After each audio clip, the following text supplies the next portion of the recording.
From here, the city of Kupyansk in the Kharkiv region is only about 30 kilometers to the current front lines. The armed forces of Ukraine liberated Kupyansk in the Kharkiv region from Russian forces on September 24th, but the city continues to be shelled.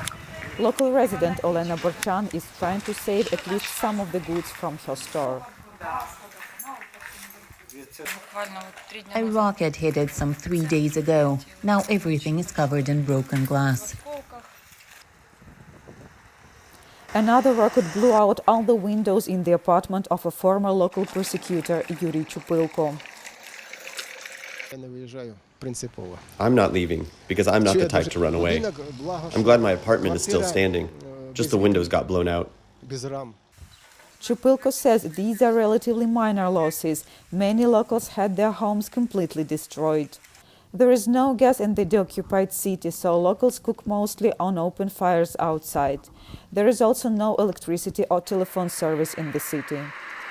Before Russia's February 24th invasion of Ukraine, Kupyansk was a bustling and busy city, says Chupylko. He adds he will never forgive Russia. Our northern neighbor is a police state with no rights and freedoms. Do you understand? When Ukrainian armed forces entered the area, Russians retreated immediately. They used to call themselves our older brother, but they turned out to be no relative of ours. Anna Trofimenko spent the entire occupation in Kupyansk. Russian soldiers took away her son's car and threatened Anna with a gun when she tried to argue. A Russian soldier jumped out and pointed a gun at me. I said, "I'm as old as your mother and I am not armed. Why are you pointing a gun at me?" He said, "Because I was making a fuss." But there are some signs of renewal. A few days after Russian forces left, a market started operating in the city. Irina and others like her survived the summer in part because of the crops they grew themselves.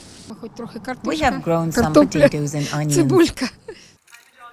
Before the war, some 30,000 people lived in Kupyansk. The city was an important railway junction. Milk and meat factories, as well as a large sugar plant, operated here. Today, locals are gathering firewood from the debris of their own houses as they try and prepare for what surely will be a tough winter. Kosstutschenko for VOA News in Kharkiv region, Ukraine.